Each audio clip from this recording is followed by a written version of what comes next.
and what is it? Pen Talk. That's the name of the podcast. And we back and we ain't never been out of business, but we back, and we will be here every Sunday.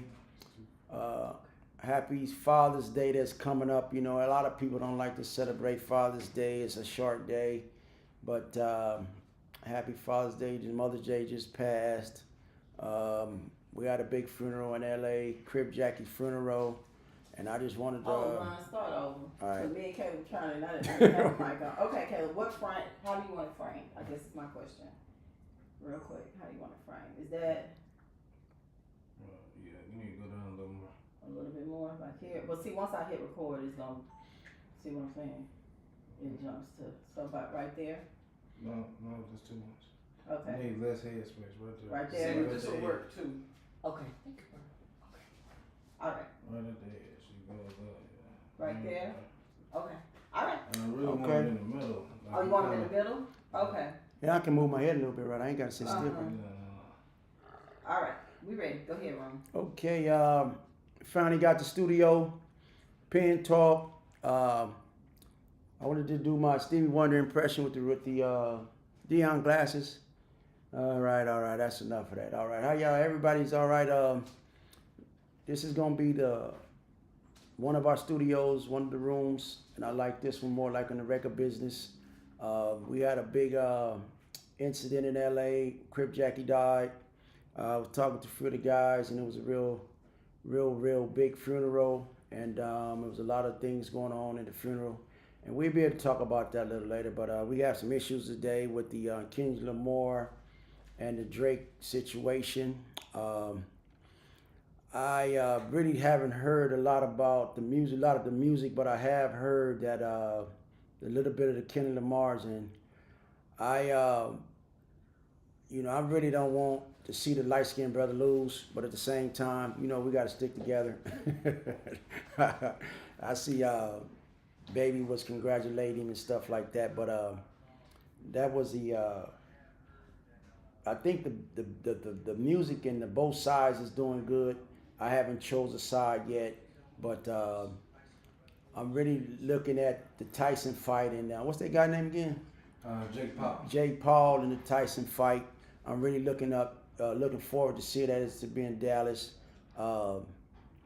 I just been talking to a lot of the guys, on different issues, but one of the major ones was Crip Jackie funeral, and it was, kind of, I didn't really know her, but I know a lot of guys that respected her and honored her and everything, and I just wanted to give a shout out to the homies in LA that really love Jackie and the grandkids, and maybe I'll be able to go down there. My mom just got out the hospital, and she's doing all right. Bless her. And my co-host is not here today, but I do have my manager here. We're going to be talking about different issues, different questions. I want to give a shout out to this lady in Fort Worth. I think she lives in Stop 6. I think she have a boutique. I know I did a piece on Carla Lane, which is a friend of mine in Fort Worth, the beautician that works for Tamara Manning, the Browns, Meet the Browns. I think that I did a good job on that. And, I got a lot of other projects coming out. I have the movie The Drought coming out. We're going to drop that. We haven't decided if it's going to be on Tuba or either YouTube, but look for that. We got the project on the birds. We finna do real birds. We're gonna be having birds, pigeons, not kilos, but we don't want to get this confused, federal government. And today, federal government is letting the charges come down on marijuana. I don't smoke marijuana, but that's on you, smoker. That's on you. I don't like kids smoking it, but at the same time, they have lowered the standard of marijuana in the federal government. I know that the Fort Worth haven't had an opportunity to have the license, but I think I'm gonna have some of my team get in line for some of the permits. Make sure you be in line for the permits. Make sure you be where you can be get it whatever lottery they have, whatever it is. You don't want to get left out this time on the marijuana distribution in Texas. Period. I know a lot of people in California got out late, but just get your money right. Maybe get you a building. Maybe get you a shop already where you can convert it into the marijuana business. I really wanted to talk about the next revolution is going to be the charge stations with the cars. So you need to buy you some of that stock. And I think it was a couple more issues that you want to talk about. What was the other couple ones? Nicki Minaj. Nicki Minaj. You know, I don't care how much money you have in America. When you violate one of their laws, I know they was in Amsterdam. I thought Amsterdam was pretty much weed friendly, you know, friendly. But I guess if you fly in an airplane with marijuana, the way around it can explode and blow up the plane. I don't know, but they making it sound like it's a big deal. A lot of you rappers, a lot of times you got to understand when you go in these other countries to get little money they give you, you really got to have somebody to check your luggage on the way there and on the way back. That's just like getting pulled over in a car in America and you say find something in there that you know wasn't in there, you know that you didn't put it there. Maybe the guy that was washing your car, maybe the guy at the car wash dropped out his pocket and you know that it shouldn't be there and the police pull you up and search your car and they find it. That's the kind of situation I think Nicki Minaj is in.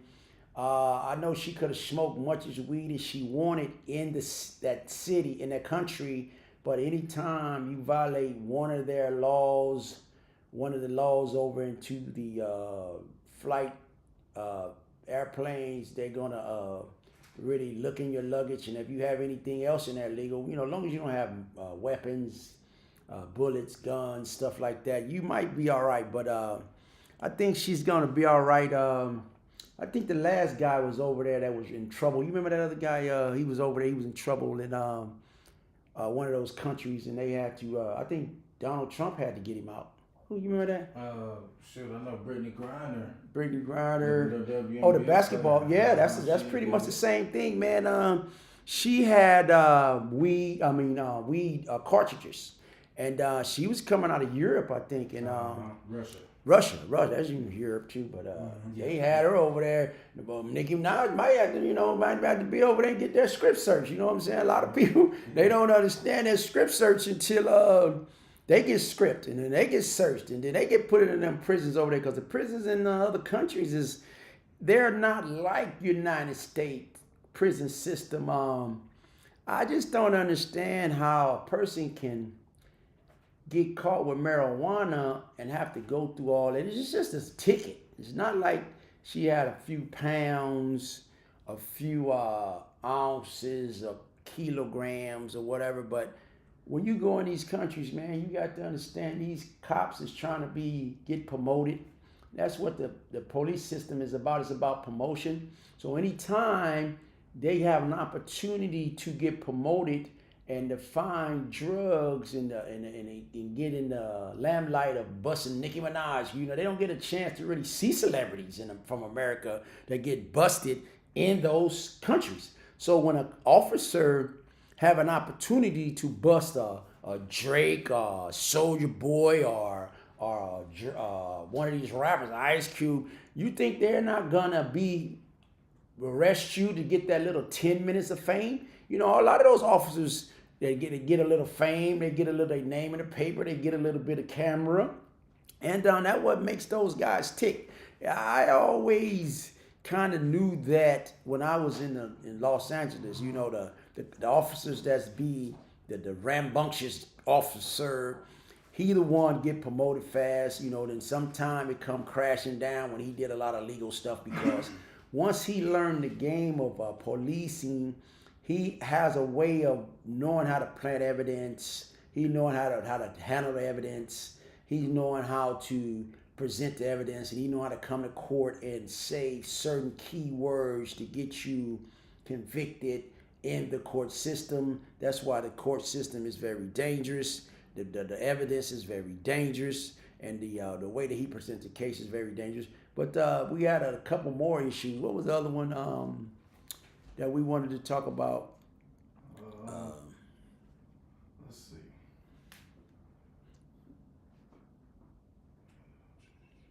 Yeah,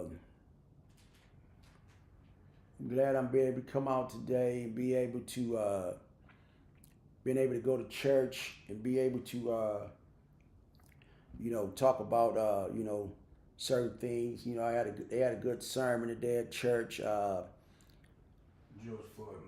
George Floyd movie. What do you think about the George Floyd movie? They say Samuel L. Jackson gonna play George Floyd. Oh wow! They say Samuel L. Jackson gonna play George Floyd. I seen a piece on Samuel L. Jackson. He's a good actor. You know what? I think that should have been a Christian movie, because anytime a young man is being murdered and a young man have a knee on his neck, and the car is running and the gas fumes is blowing in his face. He's trying to breathe. He just been wrestled in and out the car, and he called on his mother.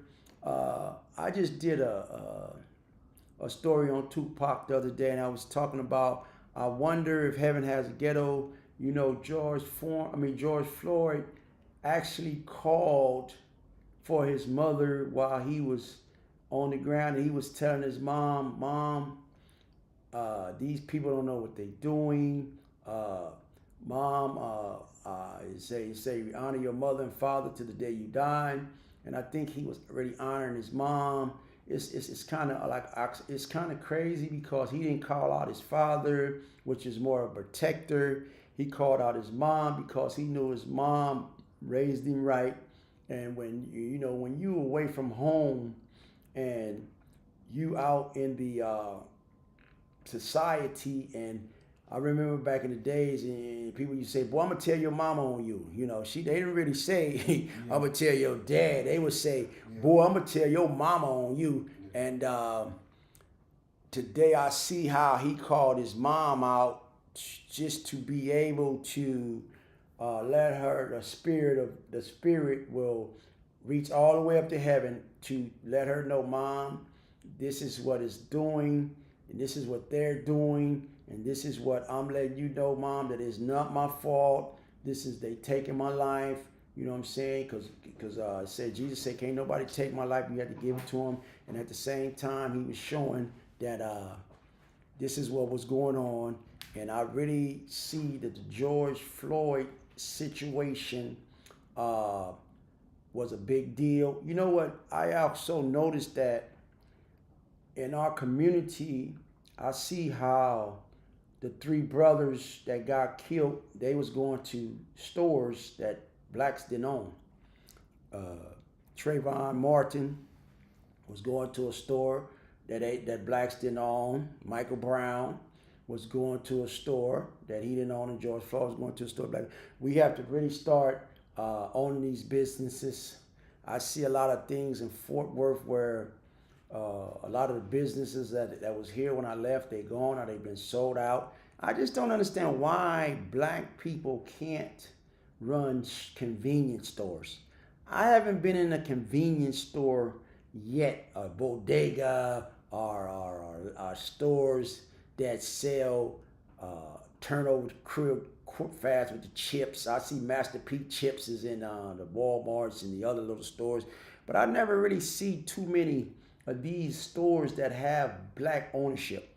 And I don't know that blacks don't like the fast business, the fast turnover, the fast whatever it is, but I don't see a lot of, I see a lot of Iranians, a lot of, they own the stores, the gas stations, but I just don't see a lot of black men with those stores.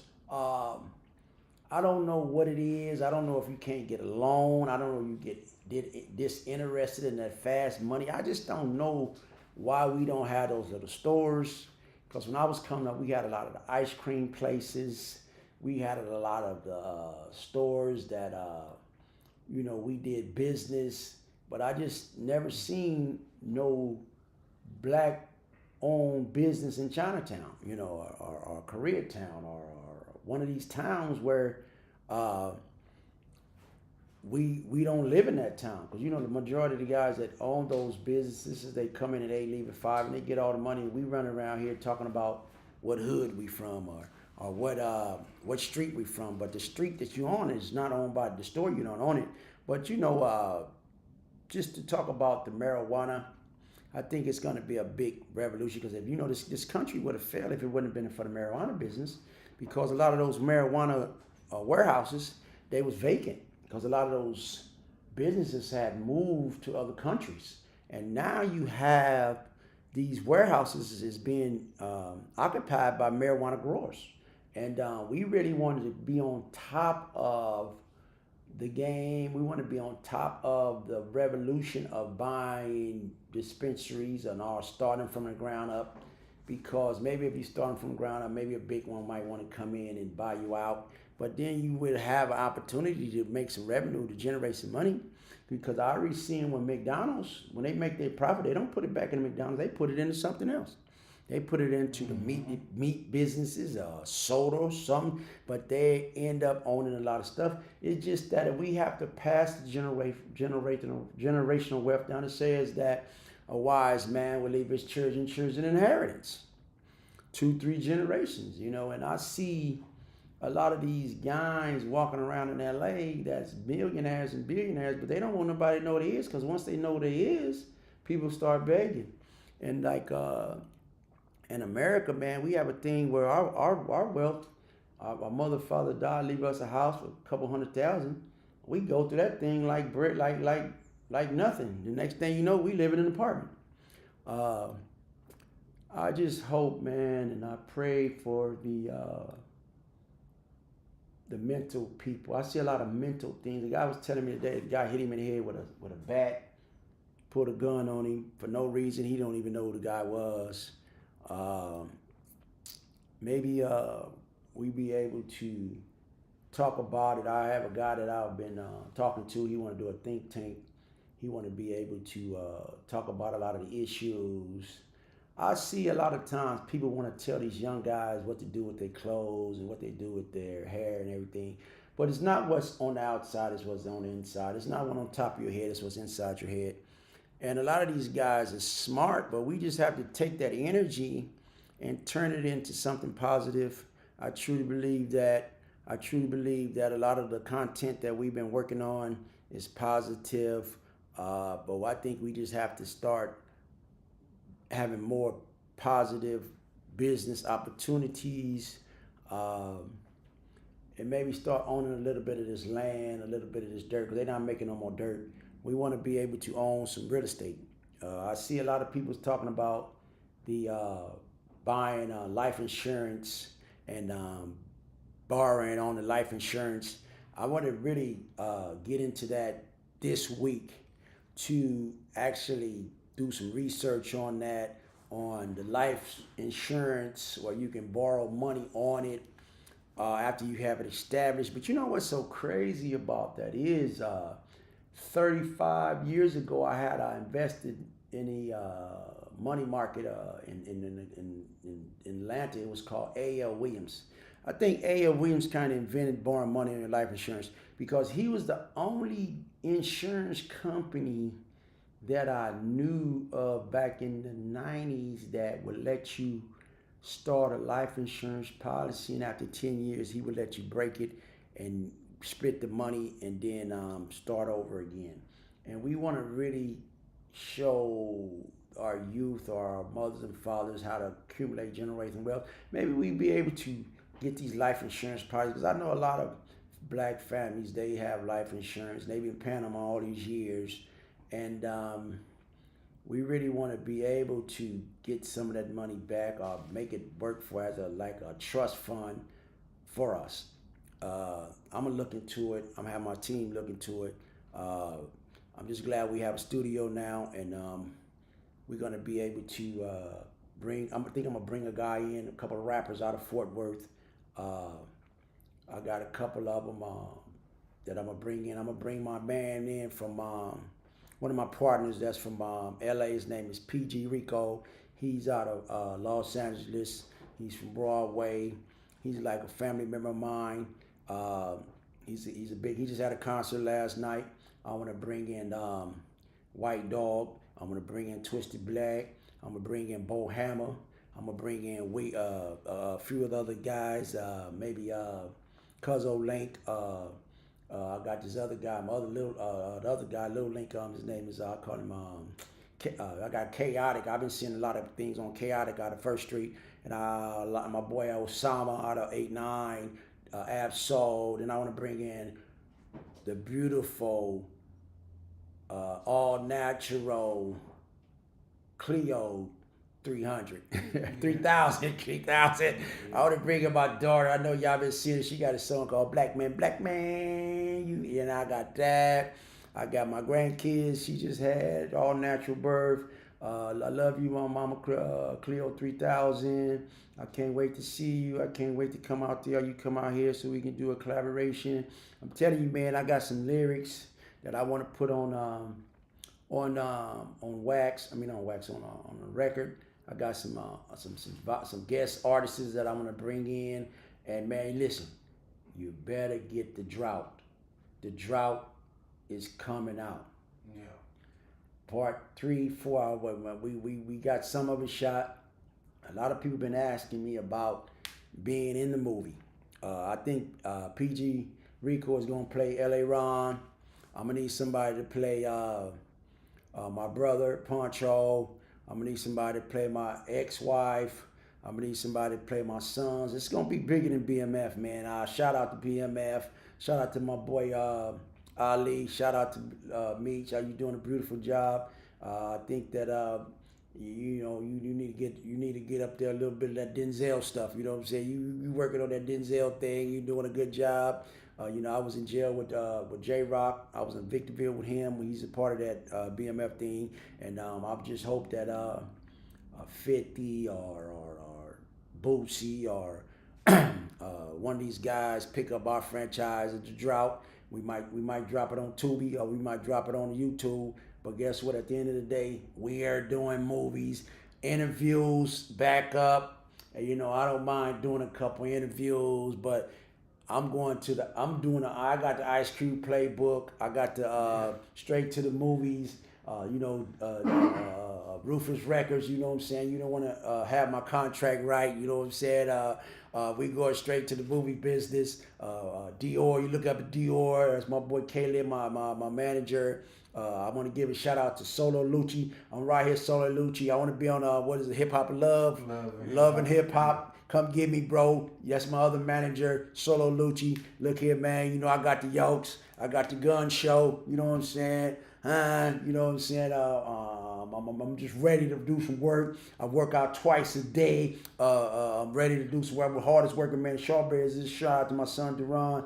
Shout out to my other son, Shotty, and my other son, Ronald Jr., which they call him Little, whatever they call him. He changed his name to Little, what's that boy name? Little something. But anyway,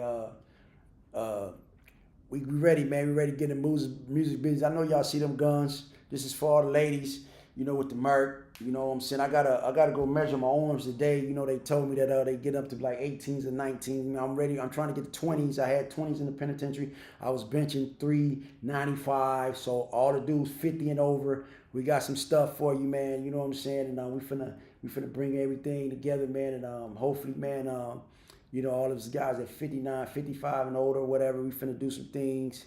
Maybe I wanna get some 50 and over boxing.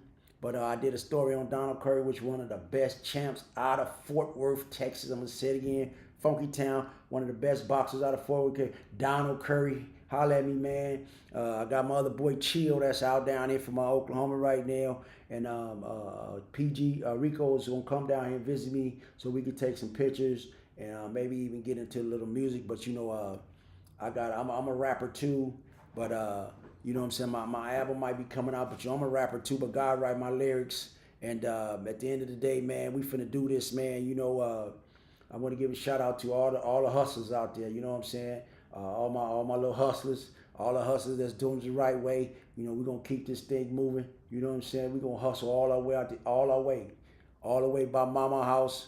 You know what I'm saying? We finna buy real estate. We finna buy the real. Go a certain direction. Like talk about something like what was just give me a story or something. Like man, take us down through there one time, man. We got everybody on live for the Memorial Day weekend. Yeah. Oh yeah, I forgot man, about give me something good, man. You know, I forgot about Memorial Day, man. Crip said, man, as we go to church today, man. Check us to church, Oh yeah, I want to man. give a shout out to my boy Creek, man. That's my guy right there. You know what I'm saying? You know, a lot of times people don't know this. You know what I'm saying? Trey K. I want to give a shout out to Trey K. A lot of times, you know, the brothers that's in the red. I'm gonna give a shout out to my uncle, my nephews, Chan, and all those guys. I want to give a shout out to all my guys, man. That's really that was in the penitentiary. We in Big Funk. All those guys, the Reeds, all the Douglases. I was in the feds with all those guys, man. Them my guys, Big Kenny, Evans, Tony, and all those guys. And we all was in the feds together, had life sentences, and now we home. And now we being able to come out here, man, and talk to these youth. And I wish one day I'd be able to ride down Barry in my low rider like I used to ride down in my Elko. Yeah, 4-Finger Fred, I'm coming to get the Elko, man. I know you got your candy burgundy, but at the end of the day, man, you know the orange was always cool. You know what I'm saying? I'm coming to get you, man. So don't even worry about it. We're gonna do some things, and Creek, man. When I come to LA, man, you know I'm gonna be able to do some things with you, man, and we hopefully I might be down there, you know, right after Father's Day or whatever, but we're going to be able to do something together, man, and, you know, I'm trying to get my paper right, man, and now we got the studio. Now I can get to do the interviews. Now I can start listening to some of the younger music, the guys in the community with the music. Excuse me, and I'm ready, man. This is the studio right here. So you got the Nene hat, New York hat, got LA hats, got the merch, got the Dion's. You know what I'm saying? We finna do this thing, man. And they always say you look like Kevin Gates' grandpa. I don't know. I told everybody say that. I told my neighbor KT, QT. What is that? QT and KT. He my neighbor, and he told me, he said, man, you look like you. They say you look like one of my best rappers. I said, yeah, that's my boy out of Fort Worth, man. I want to see my boy. I guess what do you Kevin Gates? I look like Kevin Gates. Mm-hmm. Yeah, well, I'm on some Deion Sanders today, man, and some Stevie Wonder, man. You know what I'm saying, man, and you know, I just like the music, man. Yeah, man. What else we got, big bro? Yeah, we got I gotta go get you some of that good food, man, cause tomorrow, man, you know, it's for the military, Memorial Day, gonna be cool. You know, y'all stop doing all that shooting out there, man. Quit playing, man. We gotta show some love, man. You know, it's all about the love, you know, I don't really be tripping on how when a guy get older, he really know about life more instead of when we was young, we was taking all these chances. You know, now we get older, we have an opportunity to be there for our grandkids and everything like that. But you got to show more love in this country, man. You got to show more love towards us because we all we got. You know, it's the only life we got, and you know, hopefully we be able to, you know, show more love, more passion, you know, and be able to raise our daughters and our kids. Now, what is there any story that we've done that you can elaborate on and go into detail on? Any one of the stories we didn't drop? Is there any of them that you might can go into detail on or touch on or take us back there? Yeah, I really wanted to go back, man, and you know, talk about, you know, the first business I opened up when I came to Fort Worth. You know, I had opened up a jewelry store in the Crown Bazaar. I didn't have no idea where to get the inventory. So I went to, I knew LA had bazaars, swap meets and stuff like the indoor swap meet. So I went to Dallas, man. I went to a LL Cool J concert and everybody was telling me about the Keith's Bazaar. So, man, I went to the Keith's Bazaar, man, and I ran into this guy named Mohammed. And Muhammad, man, he was one of the brothers in there, man. He was a Muslim, I think. He was like Iranian or whatever, but he had a black girlfriend. And I say, man, who jewelries is this? He said, this is my stuff. I say, man, what if I wanted to open up a jewelry store? What would you be able to sell me some wholesale? I really wasn't tripping on the wholesale until you get into business, because if you buy wholesale, you can sell retail. So I was riding down Forward over on Ayers one day, and it had grand opening for the Crown Bazaar, and it had a sign on the door, and it had a banner, and it was talking about open for lease. Some of the spots was open for lease. So I went in there, and I was looking around. I seen a couple open spaces, and I asked the guy, I said, hey man, is this space right here, is this for lease? He said, yeah. So I called Muhammad, and I say, man, they gotta open up a spot right here in Fort Worth at the bazaar, man. I wanted to get into the jewelry business. He said, look, man, just get you a spot, get your lease for a year, 2 years, and then call me back. So I put down my money for the lease. I put down the money for the down payment and everything. I didn't have no idea where I was gonna get the jewelry cabinets, the stuff to open the jewelry business. But I got my lease. I went to him, and he sold me some jewelry for the store, and I opened up my first jewelry store in Fort Worth. The other day I went to the town center, and I tried to get in the town center 30-something years ago. They told me that it was too many jewelry stores in there, and I couldn't get in there because I wanted to move my store from Bazaar or either have 2 stores. They told me I couldn't get in there, and I went up there the other day, and it's now all Latinos and Indians, and now the Bazaar is closed, and I don't see nobody, really with a black-owned jewelry store. And I was one of the first guys that tried to get in the mall, and they wouldn't let me in. And now I see it's ran by the Latino community, and I just wanted to let people know, man, that if you put your mind to something, you can do it. But I don't see a lot of businesses. Then I opened up a car lot right after that. But that jewelry store really showed me how to do business, how to deal with people, and how that you never judge a customer by how he look. You judge them by, just judge, because you don't ever know how much money they got in their pocket. And that's how I made a lot of money in the jewelry business. And I stayed in the jewelry business for a long time. And I ended up getting into some other business, but the jewelry business was big. And I really knew how to buy gold and buy jewelry. And I used to go all around the world buying diamonds, to make different stuff. And that's how I got into the jewelry business. Yeah.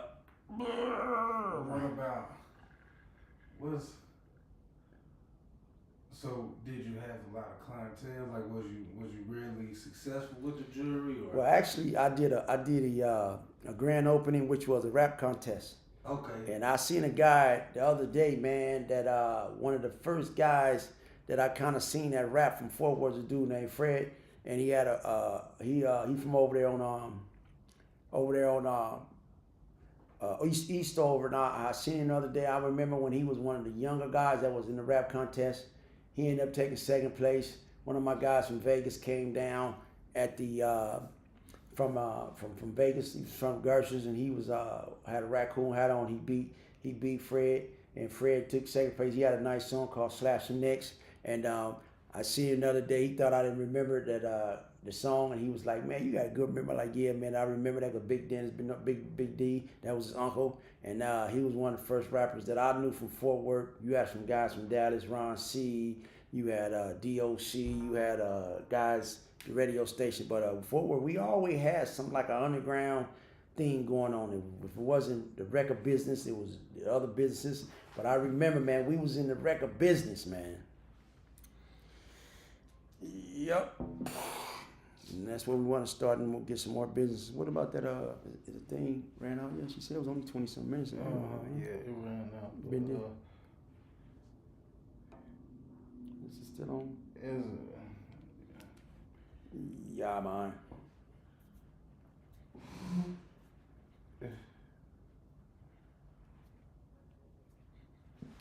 So, Man, sure. You mean? is it? We keep going. We good because we She's still just got still- this.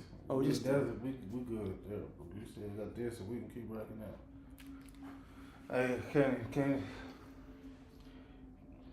Yeah, man. Yeah, well,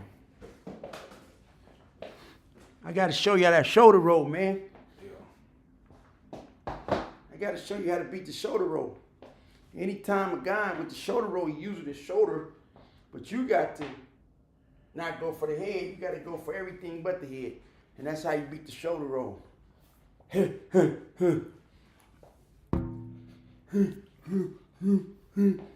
it is right here, boy. I'm the greatest. Mama, I'm the greatest.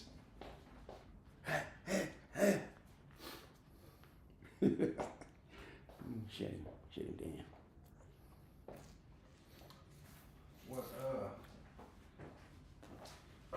What made you fight? Did you always love boxing? Yep.